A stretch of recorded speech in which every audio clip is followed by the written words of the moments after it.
Hello everyone, welcome to today's webinar. We have Rose with us today. Rose, thank you so much for joining. It's going to give a few minutes while people enter. Feel free to write your name and your location in the chat.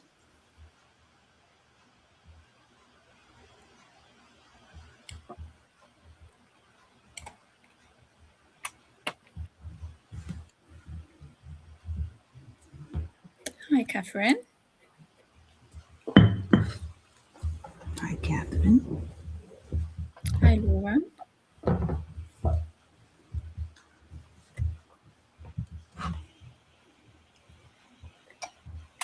Hi, Paula. How, Lisa?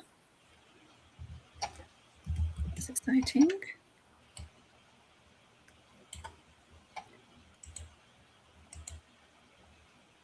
Hi, James.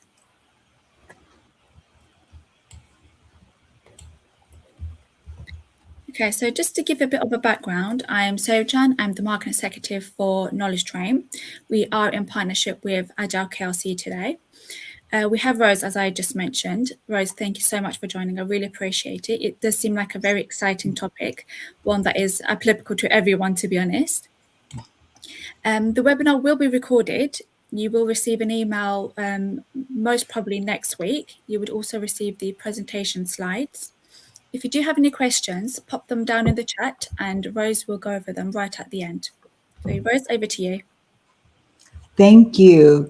Hello, everyone. I'll say good afternoon, everyone. Good morning. For me, I am very excited to be here. You should be seeing my screen, so let's get started. Before we do this with me. Silence your phones. Turn off your email notifications. During this hour, resist the urge to multitask. Give yourself permission to be fully here. Because burnout cannot be beat if we are only half present. I'm going to give you a moment.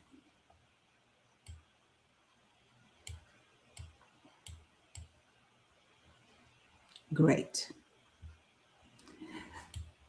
Let's ground ourselves in what we'll take away from today's discussion. First, we'll break down the stages of burnout, what it looks like, how it creeps in, and why it's especially relevant in project management. From there, we'll move into strategies you can actually use, practical tools, to both build wellness and resilience into how you lead and work.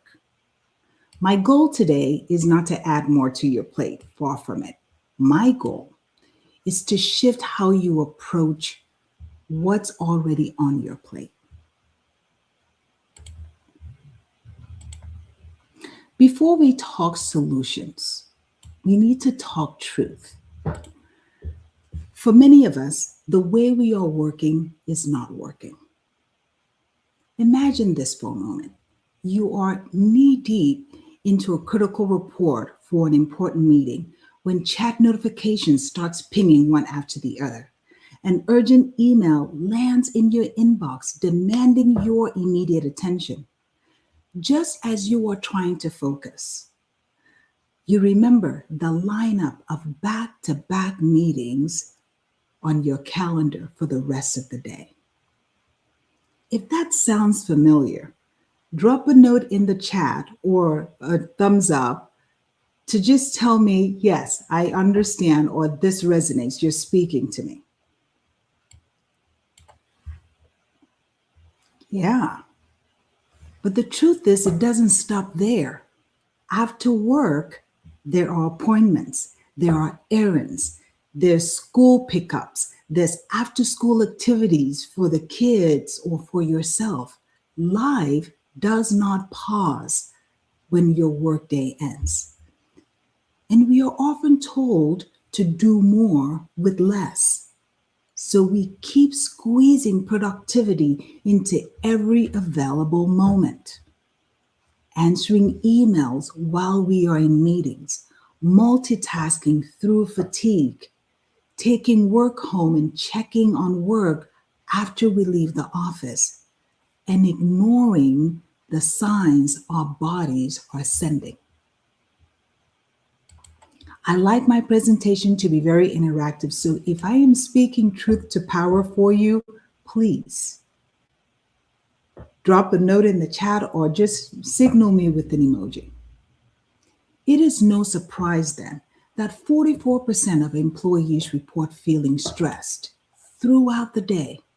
Globally, a significant portion of workforce reports experiencing high levels of stress on a daily basis. Until we see numbers like this, it is easy to assume we are the problem. We think we are not strong enough. We think we are not organized enough. We think we are not doing enough. But let me be clear. This is not a personal failing. It is a systemic pressure cooker, one that demands awareness, boundaries, and change. Before we can shift out of burnout, we have to understand what it actually is, because it rarely starts with flames. More often, it starts with the slow, invisible erosion of chronic exposure to stress.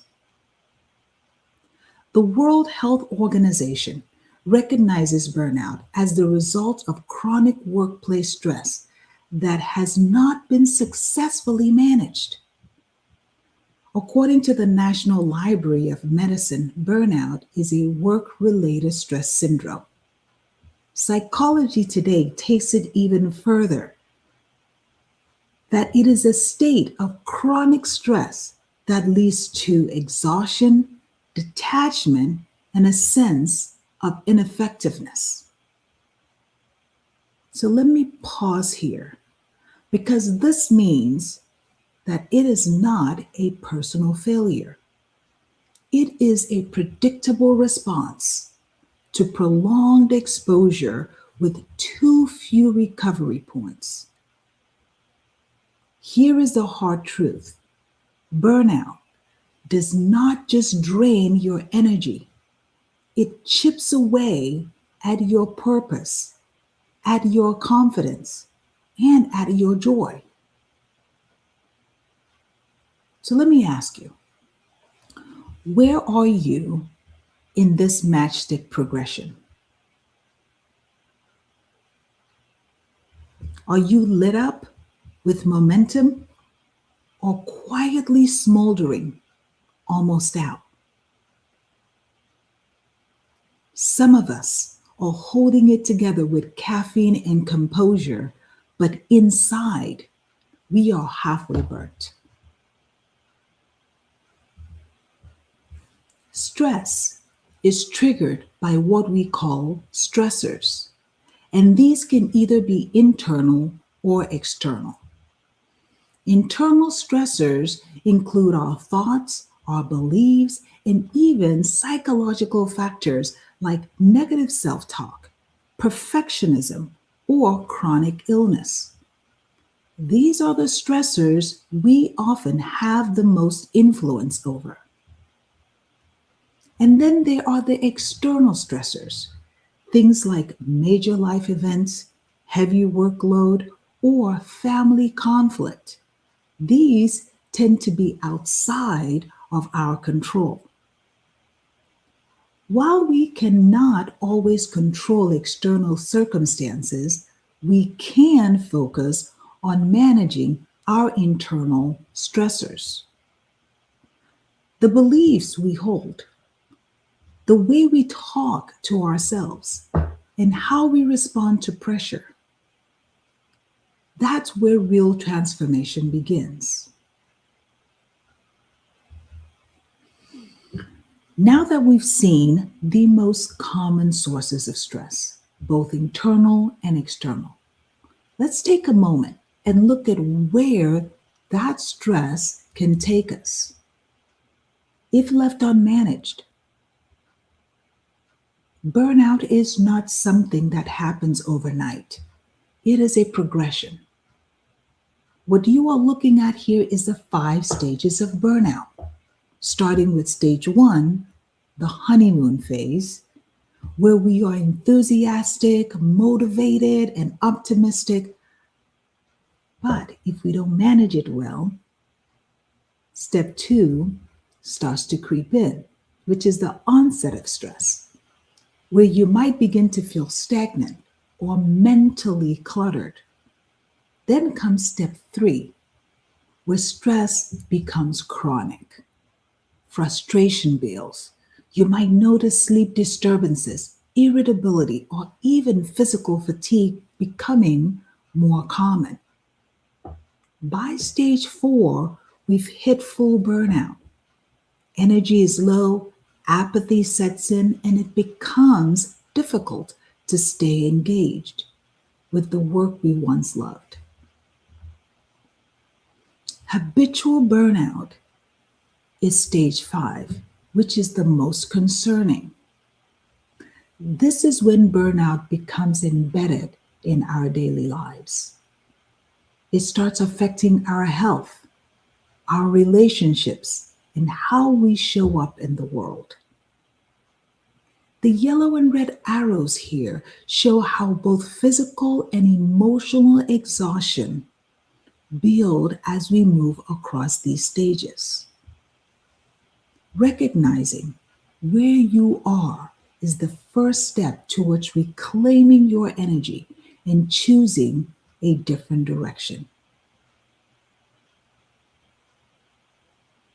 So ask yourself, honestly, what stage are you actually operating in today? Not where you want to be, where you are today. I have a poll here, so we're going to launch it right now. And take a moment, assess, reflect, and make your selection.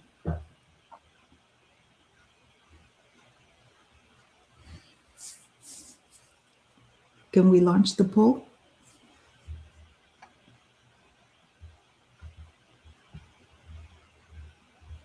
Yep, everyone can see. Yeah.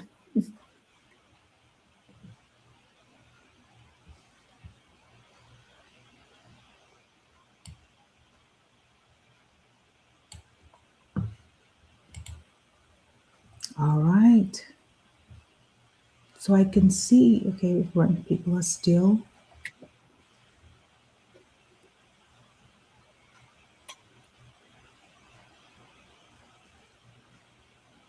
All right. I see a high spread between stage three. Seems people are still voting.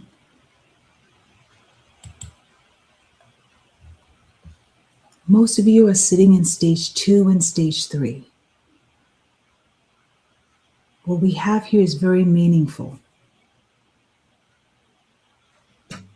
Okay, we can end the poll. And this is more common. We see a lot of people in stage four and stage five as well. The interesting thing is that this is more common than most people admit. Most professionals operate in the middle of this curve and call it normal. But where you are matters because each stage carries a different cost. And that cost can be grave. Let me show you what actually is happening as you move through these stages.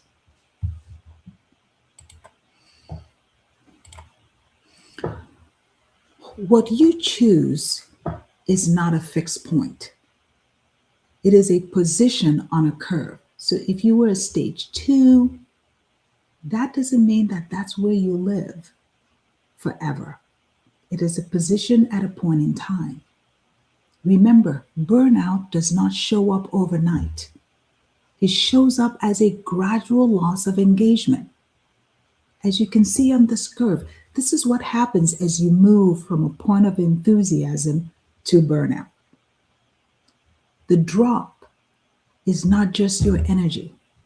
It is focus, patience, clarity, capacity. Most people only name it at the end when they get to that burnout or habitual burnout stage. In one word, put it in the chat for me. How is that stage showing up in your work or in your world right now?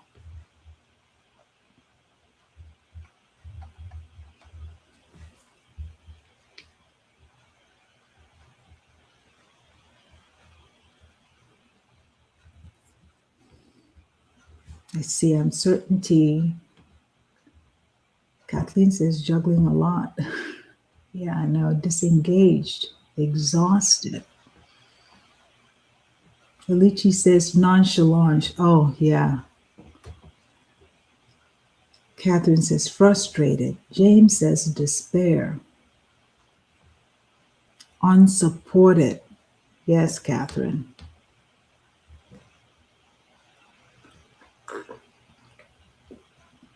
Oh, Lisa, frustrated and overloaded. Yes, I hear you. This is what that drop in engagement feels like in real life. And that is what most people normalize and keep operating inside of it. Burnout doesn't live inside one person. It spills into everything we touch, our projects, our themes, and our personal lives. When we are burned out, project outcomes suffer, deadlines slip, quality drops, and risk climbs. Teams lose trust, collaboration fractures, and morale sinks. And at the center of it all, our health, our energy, and our passions wear thin. Recognizing burnout extends beyond ourselves. It transcends to protecting the work, the people, and the purposes we serve. So now that we understand how burnout spirals and how deeply it impacts our work, our teams, our families, and our well being, the question becomes, what can we do about it?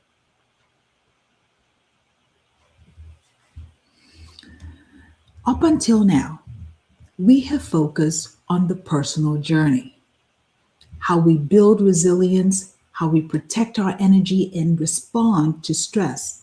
But let's be honest, no amount of meditation can offset a workplace that breeds exhaustion.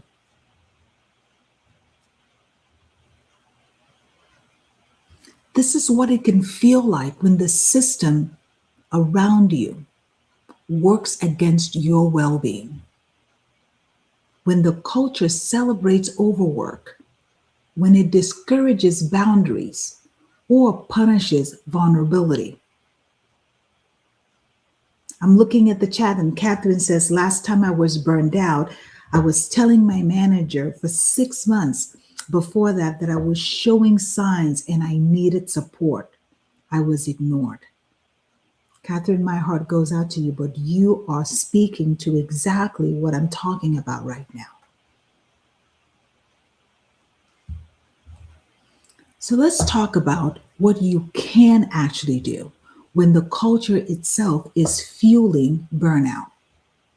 Start by influencing what you can. Track the chaos. Document shifting priorities, scope creep, or the pressure to do more with less. Catherine, you are right by letting your leader know things are piling up for me. I'm starting to get burned out. Document those. Raise those awareness. Keep it factual. It gives you leverage later. Ask better questions. Not why are we doing this, but how are we protecting our team's sustainability? That kind of question reframes the narrative. Suggest one thing, not a lot, just one change that we can make. Maybe a no meeting morning, clearer decision paths, Defined team expectations. Just suggest one that the team can use and maybe implement. Make trade offs visible. When everything feels urgent, the real issue is usually unclear priorities. So make trade offs explicit. Everything cannot be a priority. Let's ask what matters most here. And once trade offs are visible, the pressure to do everything starts to ease. That's how culture starts to shift from the edges in, and the status quo cracks. And for those external to your control, protect your space. Burnout tends to isolate, but often the people next to you may be feeling it too. Just look at this chat. So many of us are going through burnout. It is helpful to find people who may be going through the same thing. Talk to them. Talk about burnout. Break the silence. It is so powerful. Protect your time and say it out loud. I do not work after 5 p.m. I don't open my laptop or my computer after 5 p.m. or at the end of the day. It gives others permission to also do the same. Don't ignore that annual engagement survey or the one-on-one. Use it. Then follow up by asking, what's being done with this feedback? And if nothing changes, sometimes the bravest move is choosing better. This is the part many of us came for, not just to understand burnout, but to reclaim agency in the face of it. Because yes, sometimes we decide we deserve better.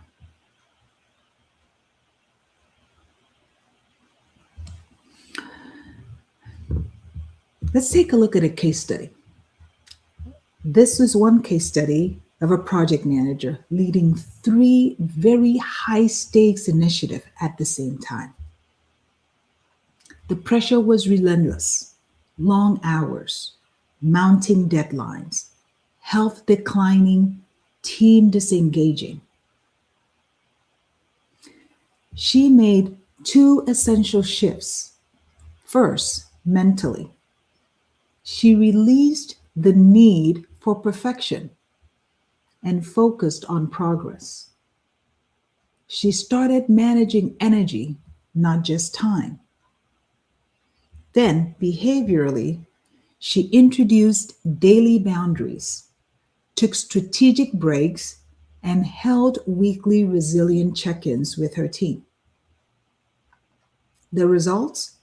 Project timelines improved, the team re-engaged, and she created a sustainable pace without sacrificing results.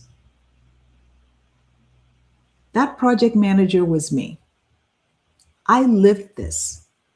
I didn't get there by doing more. I got there by shifting how I worked, protecting my energy first.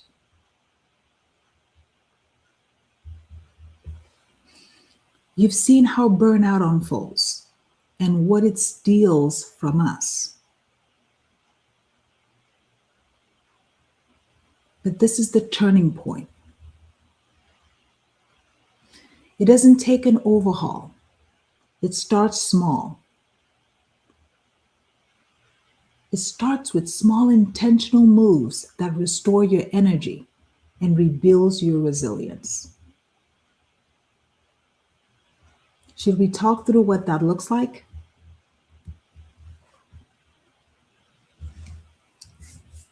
James says, indeed, if everything is a top priority, nothing is top priority.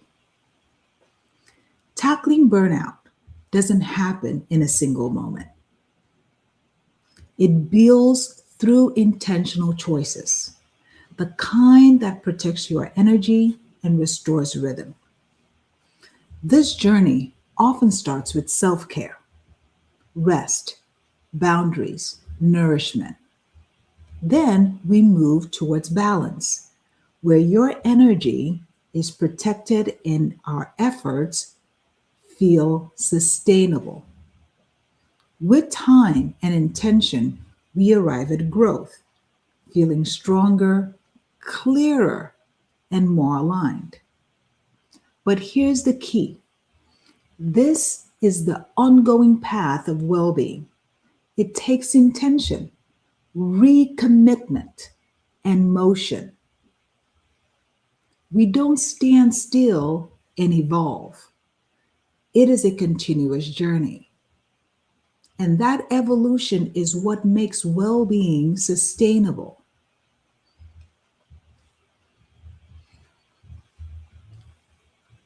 Tackling burnout is more than just action, it requires a shift in how we think about work, success, and ourselves.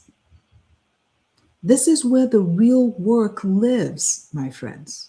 Reshaping our mindset towards well being and pairing it with daily habits that sustain us. When we change how we think and how we act, we build the kind of resilience that sustains us through the pressure, through the pace, and the project cycles. We are trained to lead projects. Now it's time we learn how to lead ourselves, right? So I invite you to pause and reflect. And if you would like, drop your thoughts in the chat. What is one shift you can make today?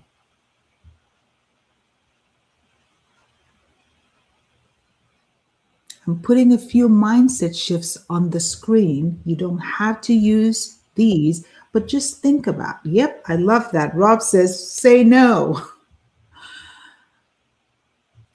Just think about a few mindset shifts that might move the needle for you. Maybe it is something like recognizing that rest is not a reward, it is a right.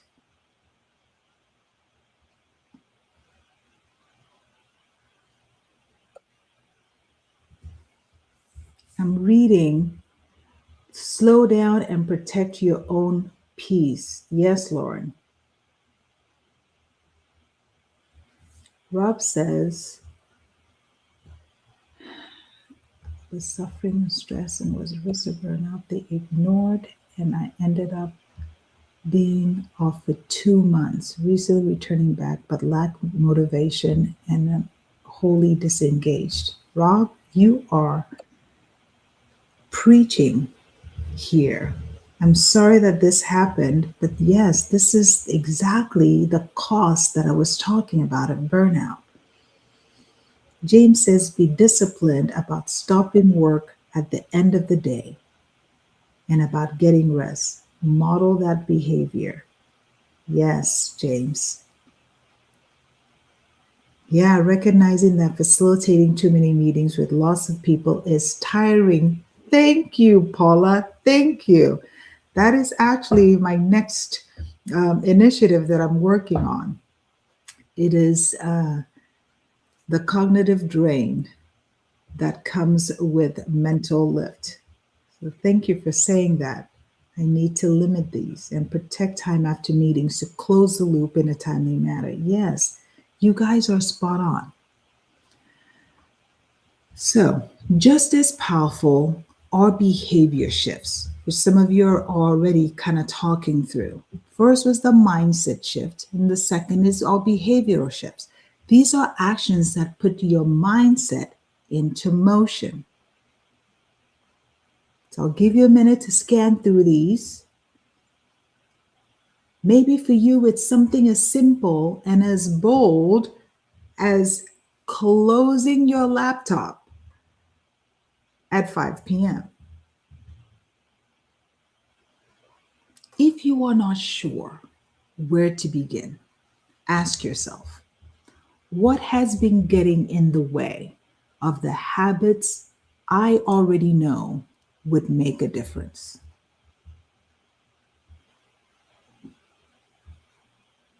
That resistant point is often where the shift needs to happen because you wouldn't let your best teams burn out. You would set them up to thrive. Now it's your turn. Lead yourself like someone whose well being matters because it does. We've talked about the importance of shifting both how we think and how we act. You've already heard a couple of shifts, like recognizing that rest is not a reward or closing your laptop at 5 p.m. Now let's expand the lens. I'm dropping a few more mindset shifts and behavior shifts on the screen. Take a look and drop in the chat which one hits home for you. Nod or smile, come off camera and smile. Just let me know which of these you are taking with you right now. I love that you guys are chatting in the screen, chatting live as I'm looking on the screen. And what's powerful about that is because so many of us are carrying the same invisible weight and reaching for the same kind of shifts. And they help us know that you are not alone in this. And this is powerful. Yes, Paula. Paula says, my worth is not tied to output. I love that that resonated with you. Yeah, Lisa Martin says, block time to breathe. James says, all of them, honestly. But maybe my worth is not tied to output most of all. I'm glad that that resonates with you guys.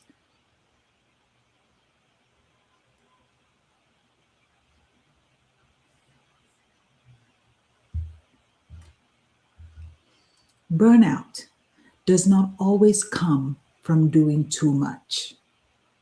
That's a myth. It comes from giving energy without replenishing it. Let's pause for a moment. Not to check your calendar, but to check your energy. What's fueling you? What's quietly draining you?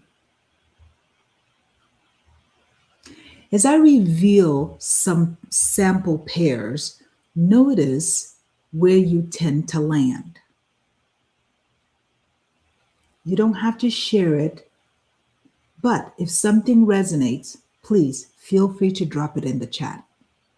Because, like I said earlier, someone else may need to see they are not the only one. Is it taking frequent breaks or pushing through? Focus time, or are you constantly switching? That's another talk that I give, is this constant context switching and how it leads to burnout. Awareness is just the beginning. Action is what creates change. Let's focus on one mindset shift and one behavioral shift you can carry forward.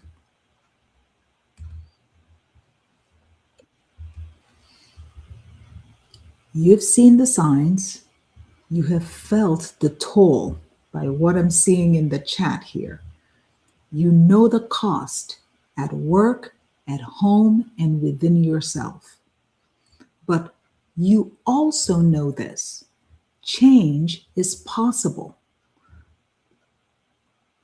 It starts with one intentional shift.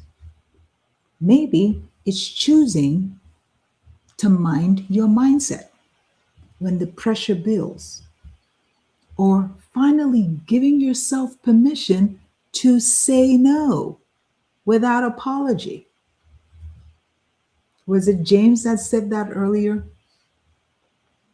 Maybe it's reconnecting to your purpose, not just your role, or protecting your peak energy window and giving yourself space to breathe. You don't need to do all of this all at once.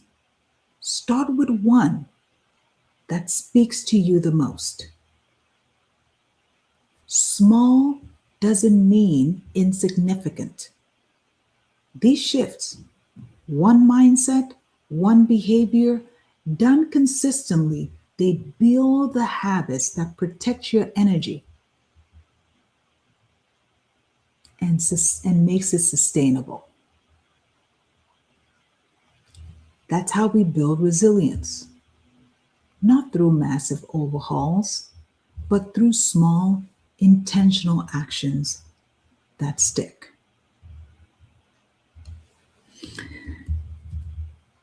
Today, we unpacked the reality that burnout is not some distant threat.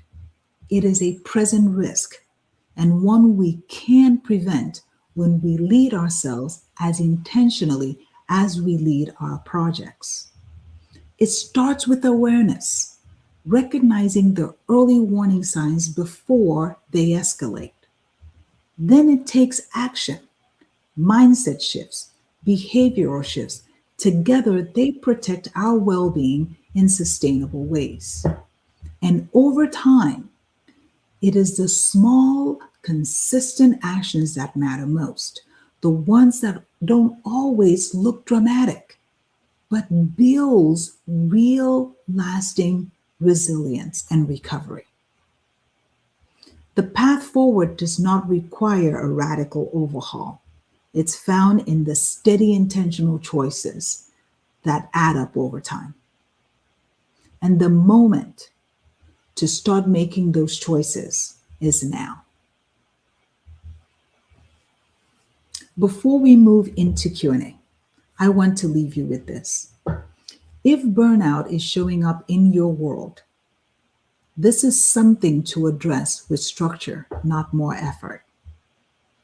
After this session, I am opening up a number of small burnout strategy conversations for leaders and project professionals who want to identify where pressure is turning into depletion, clarify what needs to shift in the work system, or build a practical path back to sustainable performance. You can book directly using the code on the screen. We will work through your situation and get clear on what needs to shift.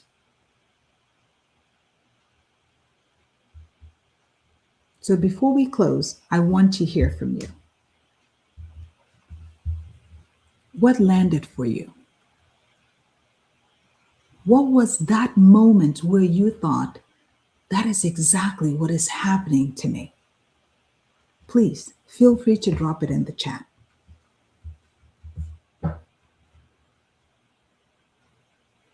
And as you're doing that, I'm seeing Lisa said, yes, constant multitasking, working on 6 different things at the same time, being part of several team chats at once, and then getting them mixed up. Lisa, you are hitting that point for me.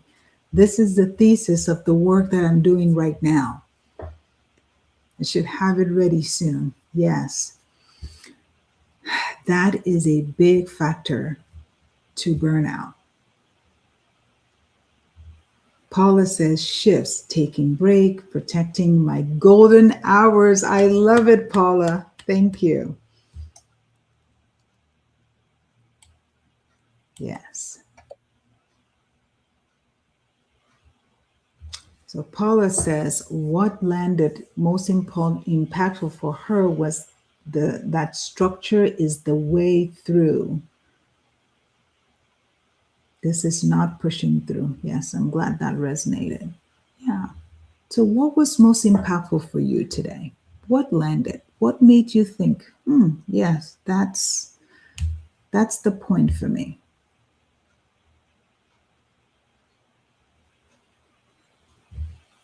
This tells me this is what's happening in your environment.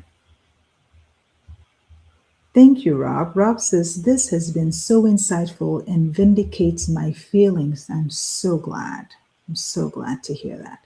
Which I thought were not widely recognized, but no, now this is a thing and will share this message with my employer. Well, I am glad to hear that, Rob. When I fell into this work, I used to think the same way, that I was the only one doing it. And I decided to craft this work and started to share this message.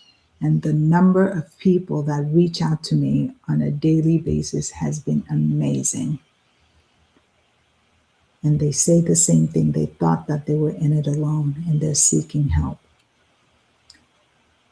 Learning that mindset shifts are as important as behavior shifts is a key insight for me. I'm glad to hear that, James. Lisa says, structure for me too. I need to stop and breathe, then plan how to deal with each job separately and really promise not everything at once. That's really good, Lisa.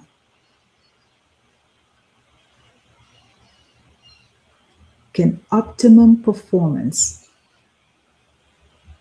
be reached without some stress? Shizu, is that a question? And this is really the time for discussion. So, Sefkan, I don't know if it's possible they can come off mute. They can come off mute. They can come on camera.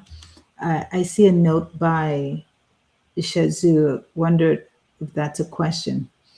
Yeah, and Lauren says, to hear that I am not alone in the way I feel and that it's okay to push back and protect myself. Lauren, I am so glad to hear that. I'm so glad to hear that you are not alone. There are so many people in the world that are going through this. I've given this talk to so many people across so many different countries. And like I said, the number of emails, the number of people that reach out to me on a daily basis from all over the world. And this is the same thing I hear. You are not alone, Laura. None of us are.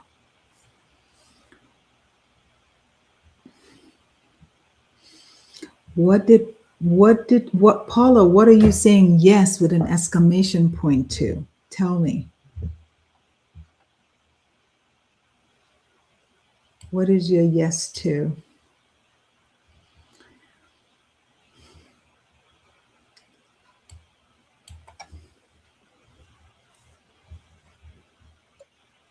Yeah, that's true. That's true. Paula says it is to Lauren saying she's not alone. Yes. What else is resonating for you, or what is coming up for you as we have this discussion? What thoughts are you having, or what questions do you have? Let's talk about it. This is a safe space.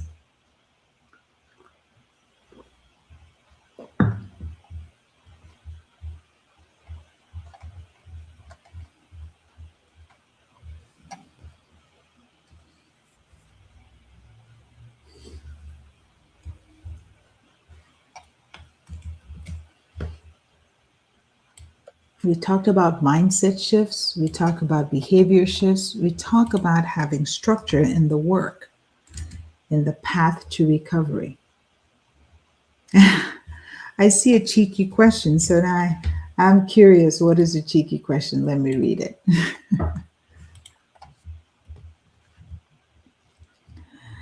No need to answer. Among the 56% who aren't burned out, how many are managing themselves well and how many are just slacking off, do you reckon? James, I like that question.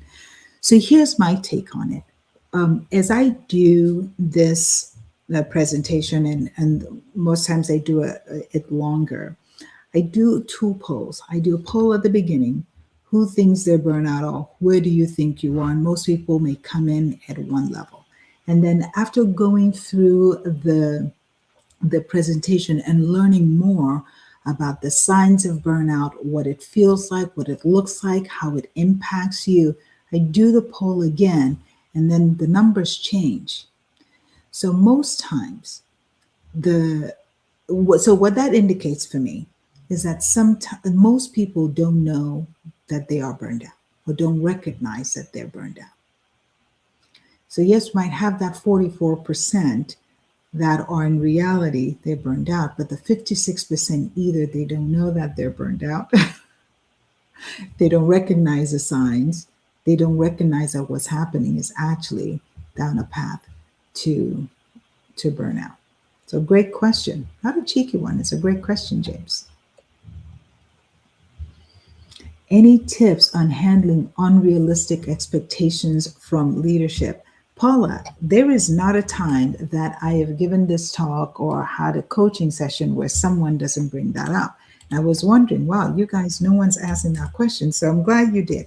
So here's the rub. And it ties back to that point I made about making trade-offs visible, talking about priorities. Unrealistic expectation is a number one reason that causes burnout, most of the people that I work with. So how do you talk about unrealistic expectation with the leader is laying the facts out.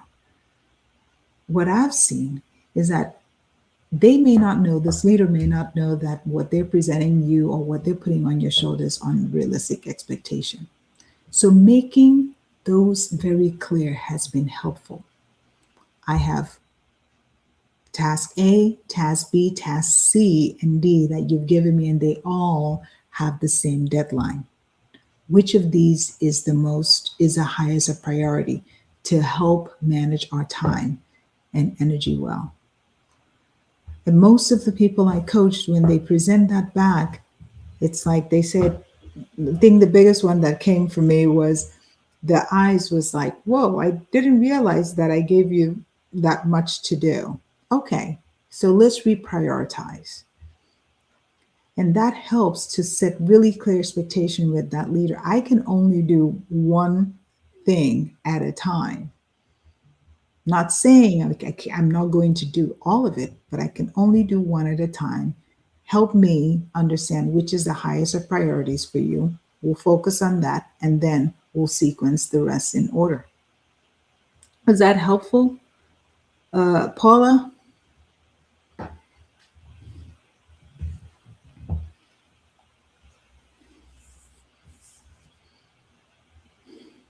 Do any of you work for NHS? Okay, so that's, I guess, a private question. All right. What else comes to mind for you?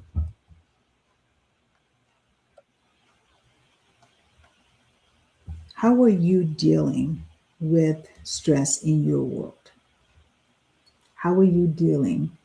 Oh, I feel burnout is so common in NHS. I'm sorry. Paula says some data uh, I, oh, okay. Paula, so you're responding to the response I gave, that you fear the response is going to be all of it is a priority. Yeah, I can hear you. But let's try this out and then let me know. Try it out by laying out all of the work and saying, this is everything. Can you help me identify which one is the most priority? And then we'll focus on that, and I'll help to cascade your time and focus appropriately. And let's see. All right, Paula, let's try that. I'm curious. Do reach out and let me know how it turns out. And James says, further to that point about unrealistic expectations, I would have the conversation Rose described as soon as you realize the expectations are unrealistic. Then they can't grumble that you should have come to them sooner. Great point, James. Lauren says, we are also going through a time of uncertainty with NHS England in the process of being abolished. but the work is not stopping, and there's pressure to get things over the line before this happens. Yes, Lauren, that is that tends to be modus operandi for a lot of companies in a situation like that. And I feel for all of you that are having to deal with that.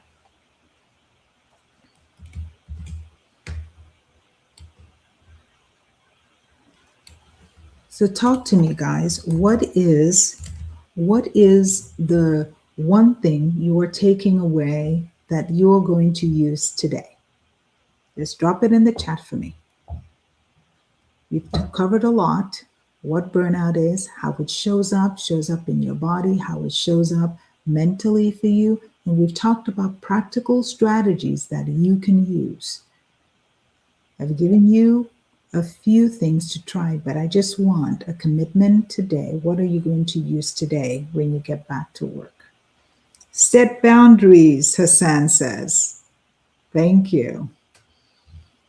What's the one thing? Say no, Catherine says. Put myself first. Yay. I love that.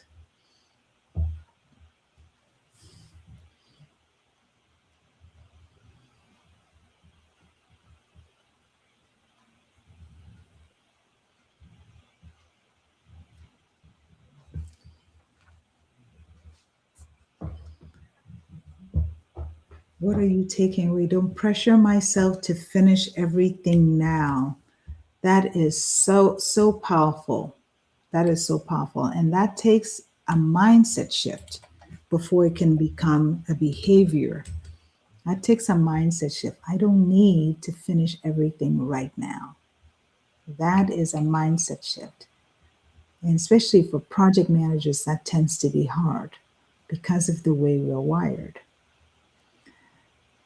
Try and manage expectations. Rob, yes. Progress over perfection. I love that, Paula. You remember that one? Yes. It's progress. It's flow. It's keeping things moving, not necessarily perfection. I am loving all of your responses, and I'm loving that you guys are taking this and you're using it today. All right. I always like to say a few resources that I base my research on is these books that I am constantly doing research and constantly refining this offering. You guys have been a great audience. If you take one thing from today, is pay attention to where pressure is turning into depletion and address it with structure. Thank you. Thank you for your time. Thank you for your attention. Thank you for being vulnerable because that was not easy. Thank you for finding this a psychologically safe space. Thank you for your engagement. Sefkan? Hi, Rose. That was fantastic. I do hope that everyone took something out of it. From the chat, I can see that we're starting to build a community where people are recognizing other people's burnout and, in fact, giving advice of their own as well. Just to give everyone a very brief background of our courses, on the screen you can see our current courses. We do have 3 very new courses, which is the artificial intelligence courses. So there you can see 3 separate courses. If you do have any questions about any courses, you can always drop me an email. I'm going to put my email in the chat. Yeah. Just a reminder that this webinar was recorded. I'm satisfied I want to say, yeah, thank you, James. Yeah, thank you, Rose. Sorry, Nicole. You will also receive the PDF format all via email. If you don't receive it by next week, feel free to drop me an email and I will chase it up for you. If anyone doesn't have any more questions, I think it's safe to say that we can end the webinar. I'll wait a few more minutes just in case people does have any questions.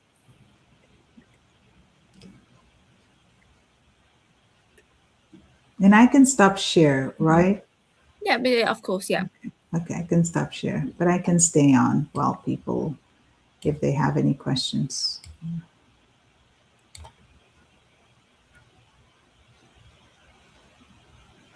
You are obviously free to go, everyone, if you don't have any questions or you've got a meeting or if you want to read about burnout. But I will end the webinar in about 2 minutes.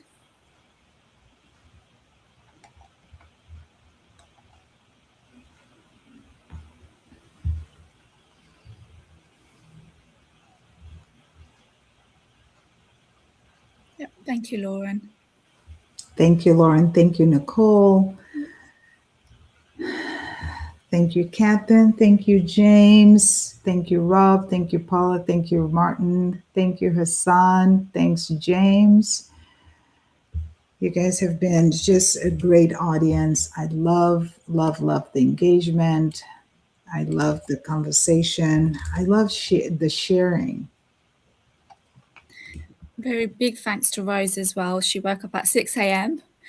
just for this webinar. So I really appreciate it, Rose. Yeah, absolutely. Absolutely. I love this. So if anyone's having any more comments or questions, I'm going to end the webinar. Thank you, everyone, once again, and hope to see you in our next webinar.